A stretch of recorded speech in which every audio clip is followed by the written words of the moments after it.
नमस्ते बच्चों, आज मैं आप सबों को उपसर्ग बताऊंगी। उपसर्ग की जानकारी आप बच्चों को मैं दूंगी।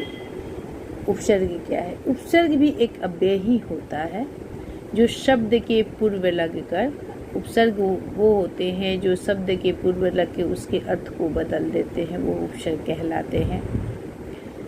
संस्कृत भाषा में 22 उपसर्ग हैं और आज हम लोग उपसर्ग पढ़ेंगे और इसी की जानकारी हम सभी लेंगे। उपसर्ग भी अव्यय ही होते हैं। ये धातुओं से पहले लगते हैं तथा धातुओं के अर्थ को प्रभावित कर देते हैं। ये निम्न श्लोकों में कहा गया है। उपसर्गेन धातवर्थो बलादयन्त्र नीयते प्रहारा हार संहार विहार परिहारवत। इसका अर्थ हुआ अर्थात जिस प्रकार एक ही धातु से प्र उपसर्ग लगने पर प्रहार यानी पीटना, और हार का अर्थ होता है हारना। प्रहार मतलब प्रहार करना। आ से आहार यानी खाना। सम से संहार यानी मार देना, संहार कर देना। बी से बिहार यानी घूमना।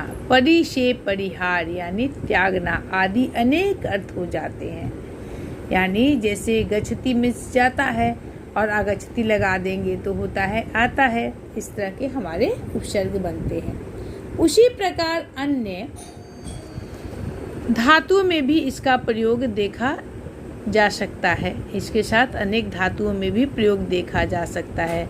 गच्छति, आगच्छति, इसी प्रकार से कभी कभी उपसर्ग धातुओं के स्वरूप में भी परिवर्तित कर देते हैं।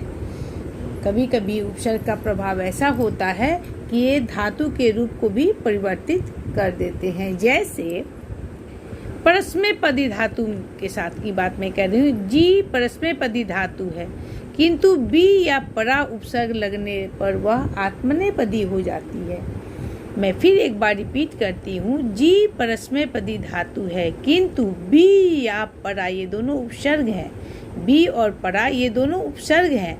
इनके लगाने पर वह आत्मनेपदी हो जाती है। जैसे वहाँ विज्यते, पराजयते, विज्यते, पराजयते, सेवते, सेवेते, सेवंत आत्मनेपदी धातु है।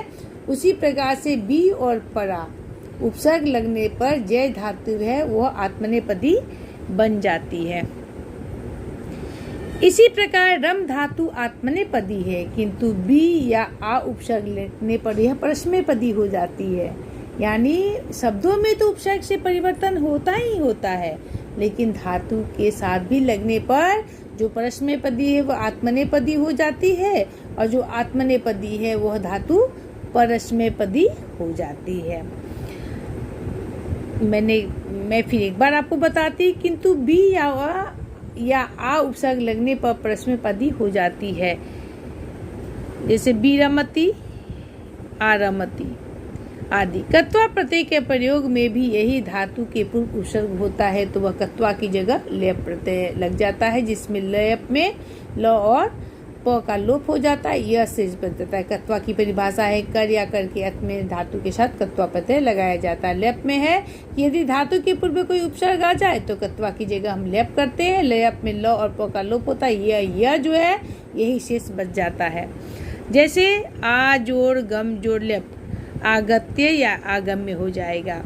बी जोड़ हा जोड़ कत्वा बिहाय हो जाएगा। क्यों बिहाय हो जाएगा?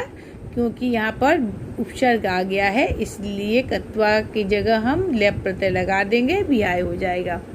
मैं पहले भी आपको बताई हूँ इन उपसर्गों की संख्या 22 है, जो निम्न है।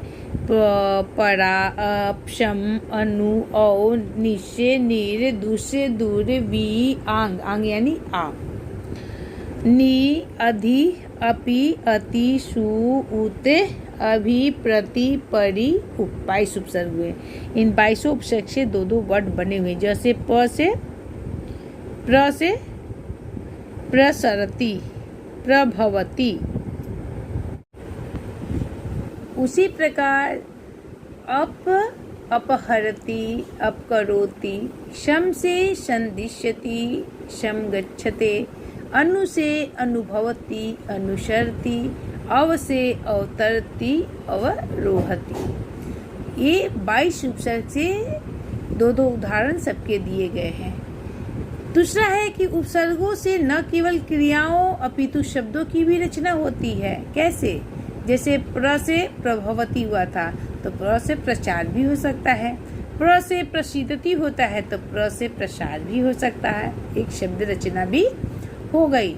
अव से अवकाश होता है, सम से संसार होता है, निर से निर्जन होता है, दूर से दुरात्मा होता है, आ से आहार होता है, आ से आगच्छति भी होता है। तो शब्द की रचना भी हम उपसर्ग को जोड़ के कर सकते हैं। 22 उपसर्ग को जोड़कर हम शब्द की रचना भी कर सकते हैं। निस तथा दूर के प्रयोग प्रायः समान होते हैं।